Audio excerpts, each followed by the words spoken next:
इंदौर के एक संपन्न परिवार के बेटे राजा की हनीमून पर रहस्यमय हत्या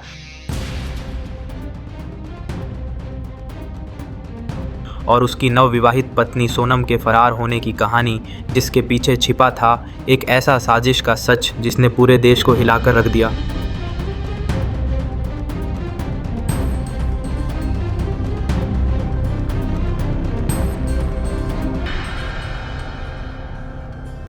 मई 2025 में इंदौर के नवविवाहित दंपति सोनम और राजा रघुवंशी हनीमून मनाने के लिए मेघालय रवाना होते हैं। कुछ ही दिनों बाद दोनों रहस्यमयी ढंग से गायब हो जाते हैं, जिससे पूरे प्रदेश और बाद में पूरे देश में सनसनी फैल जाती है। राजा के शव मिलने और सोनम के फरार रहने की खबर ने इस केस को और पेचीदा बना दिया। लेकिन इस घटना के पीछे की कहानी काफ़ी लंबी और रहस्यमय है। कैसे इन दोनों की मुलाकात हुई, शादी कैसे तय हुई और यह हनीमून एक खूनी साजिश में कैसे बदल गया। राजा रघुवंशी इंदौर के एक संपन्न परिवार से थे। 1996 में जन्मे राजा के पिता अशोक रघुवंशी ट्रांसपोर्ट का बड़ा व्यवसाय संभालते थे। पढ़ाई पूरी करने के बाद राजा भी इस पारिवारिक व्यवसाय में जुड़ गए थे। परिवार काफ़ी प्रतिष्ठित और आर्थिक रूप से मजबूत था। राजा की मां उमा रघुवंशी और राजा के दो बड़े भाई सचिन और विपिन थे। राजा परिवार का सबसे छोटा बेटा था और परिवार में सभी का दुलारा भी। दूसरी ओर सोनम रघुवंशी का परिवार भी काफ़ी संपन्न था। उनके पिता देवी सिंह रघुवंशी बेहतर जीवन की तलाश में उत्तर प्रदेश से इंदौर आकर बसे। पहले छोटा मोटा काम, फिर आटा चक्की और बाद में प्लाईवुड व्यवसाय शुरू किया। प्लाईवुड बिजनेस में ज़बरदस्त सफलता मिली और परिवार करोड़पति वर्ग में शामिल हो गया। सोनम पढ़ाई में ज़्यादा तेज़ नहीं थी, 10वीं 2 बार में पास की और मुश्किल से 12वीं पूरी की। लेकिन उसे पिता के बिजनेस में रुचि थी और वह उनकी कंपनी में HR के पद पर काम करने लगी।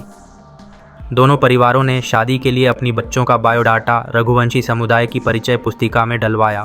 रामनवमी के अवसर पर दोनों परिवारों ने एक दूसरे की प्रोफाइल देखी और रिश्ता पसंद आने पर संपर्क किया। बातचीत सफल रही और फरवरी 2025 में सोनम और राजा की सगाई भव्य तरीके से हुई। सगाई के बाद दोनों फ़ोन पर बातचीत करने लगे और संबंध सहज रूप से आगे बढ़ने लगे। शादी की तारीख 11 मई 2025 तय की गई। 11 मई को दोनों की शादी हिंदू रीति रिवाजों से धूमधाम से हुई। राजा के परिवार ने सोनम को लगभग 16 लाख रुपये मूल्य के सोने के गहने उपहार स्वरूप दिए। शादी के बाद सोनम ससुराल में सामान्य व्यवहार करती दिखी। वह पूजा पाठ करती, परिवार से ठीक व्यवहार रखती और दिखने में एक संस्कारी बहू की तरह रहती। हालांकि वह फ़ोन पर काफ़ी समय बिताती थी, जिसे परिवार वालों ने मायके से बात समझकर अनदेखा किया। शादी के कुछ दिन बाद ही दोनों हनीमून की जगह तय करने लगे। राजा को कश्मीर जाना था, पर सोनम ने लगातार मेघालय जाने का आग्रह किया। आखिरकार राजा मान गए। सोनम ने खुद ही मेघालय की टिकट बुक कर ली, जो आगे चलकर पुलिस के लिए अहम सुराग बना। 20 मई को दोनों इंडिगो फ्लाइट से इंदौर से बेंगलुरु और फिर गुवाहाटी पहुँचे। इस दौरान शादी में मिले सारे गहने और राजा की चेन व अंगूठी भी सोनम ने अपने पास रख लिए। 21 मई को दोनों शिलोंग पहुँचे और एक गेस्ट हाउस में ठहरे। वे कामाख्या मंदिर भी गए। अगले दिन 22 मई को स्कूटी किराए पर ली और चेरापूंजी के आसपास घूमने के लिए निकल पड़े। उन्होंने double decker living root bridge देखा, फ़ोटो खिंचवाए और सोशल मीडिया पर पोस्ट भी किए। सब कुछ सामान्य लग रहा था, लेकिन सोनम के दिमाग में एक घातक योजना चल रही थी। 23 मई की सुबह 5:30 बजे दोनों वे सौदोंग वाटरफॉल की ओर निकले। यह जगह बेहद सुंदर लेकिन खतरनाक और सुनसान मानी जाती है। रास्ते में सोनम ने अपनी सास और मां को फ़ोन कर बताया कि वह राजा के साथ ट्रैकिंग कर रही है, व्रत रखा है और काफ़ी थक गई है। यह हनीमून के दौरान सोनम का परिवार से आखिरी संपर्क था। उसके बाद दोनों के फ़ोन बंद हो गए। जब कई घंटे बीतने के बाद भी दोनों से संपर्क नहीं हुआ तो परिवार को चिंता होने लगी। 24 मई को राजा के भाई विपिन शिलोंग पहुंचे और पुलिस में गुमशुदगी की रिपोर्ट दर्ज कराई। मामला हाई प्रोफाइल था, इसलिए सर्च ऑपरेशन में पुलिस, NDRF और SDRF की टीमों को लगाया गया। 24 तारीख को उनकी स्कूटी मिले, 27 को बैग मिला, लेकिन दोनों का कोई पता नहीं चला।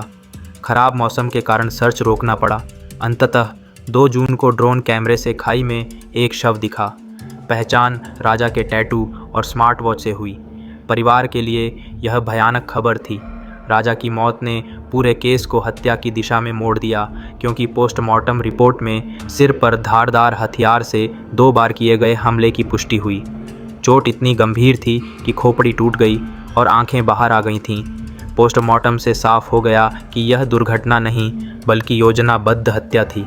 क्राइम सीन से 2 धारदार हथियार, फिंगरप्रिंट्स, खून से सने कपड़े, टूटा मोबाइल और रेनकोट मिले। पुलिस ने कॉल रिकॉर्ड और सीसीटीवी फुटेज खंगाले तो पता चला कि पिछले 39 दिनों में सोनम ने एक नंबर पर 239 बार कॉल की थी। यह नंबर राज कुशवाहा का था। राज कुशवाहा सोनम की फैक्ट्री में 20,000 रुपये तनख्वाह पर काम करता था और दोनों में प्रेम संबंध थे। सोनम परिवार के दबाव में शादी तो कर ली, लेकिन मन से वह राज के साथ ही रहना चाहती थी। इसीलिए सोनम और राज ने यह साजिश रची कि हनीमून के दौरान राजा की हत्या कर दी जाए। राज मेघालय नहीं गया, लेकिन उसने अपने 3 दोस्तों विशाल सिंह चौहान, आकाश राजपूत और आनंद कुर्मी को हत्या के लिए भेजा। 23 मई को सोनम राजा को सुनसान जगह ट्रैकिंग के बहाने लेकर गई। जैसे ही सही मौका मिला, सोनम ने विशाल को इशारा किया। विशाल और आकाश ने धारदार हथियार से राजा के सिर पर हमला कर दिया। राजा वहीं मौत के घाट उतार दिया गया। शव को खाई में फेंक दिया गया। सोनम का रेनकोट और आरोपियों के कपड़े खून से भर चुके थे, इसलिए उन्हें वहीं फेंक कर नए कपड़े पहन लिए गए। हत्या के बाद सोनम मेघालय से निकलकर इंदौर, वाराणसी सहित कई जगहों पर गई। उसने सबूत मिटाने की कोशिश की और 3 नए मोबाइल खरीदे ताकि पुलिस उसे ट्रैक न कर सके। 17 दिनों तक वह पुलिस से बचती रही, लेकिन 9 जून की रात गाजीपुर के एक ढाबे पर उसने अपने भाई को फ़ोन किया। ढाबे वाले की सूचना पर पुलिस ने सोनम को गिरफ्तार कर लिया। गिरफ्तारी के बाद सोनम ने दावा किया कि उसे किडनैप किया गया था, लेकिन पुलिस के पास उसके खिलाफ पर्याप्त सबूत थे। क्राइम सीन से मिले रेनकोट पर उसका डीएनए, सूटकेस में मिला मंगलसूत्र, लगातार लोकेशन बदलना और राज से संपर्क, इन सब ने सोनम की भूमिका साबित कर दी। अगले दिन राज कुशवाहा और तीनों हमलावर भी गिरफ्तार कर लिए गए। पूछताछ में खुलासा हुआ कि सोनम ने ही हत्या के लिए पैसे दिए, हथियार खरीदे और हत्यारों का मेघालय तक का खर्च उठाया। सोनम का रेनकोट भी राजा के खून से सना मिला। कुछ रिपोर्ट्स में दावा हुआ कि सोनम के पास 2 मंगलसूत्र थे, जिससे शक हुआ कि उसने राज से गुपचुप शादी की होगी। हालांकि इसकी आधिकारिक पुष्टि नहीं हुई। राजा के परिवार का दर्द बेहद गहरा था।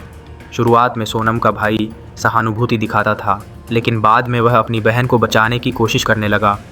रक्षाबंधन पर सोनम को राखी बांधने की तैयारी थी, लेकिन इसी बीच सदमे में सोनम की दादी का निधन हो गया। राजा के परिवार का दावा था कि सोनम शादी में दिए गए 16 लाख के गहने और 9 लाख रुपए लेकर भाग गई। हालांकि पुलिस ने इसकी पुष्टि नहीं की। जांच में यह जरूर पाया गया कि हत्या की पूरी फंडिंग सोनम ने ही की थी। सभी आरोपी जेल में हैं और मामला अभी अदालत में विचाराधीन है।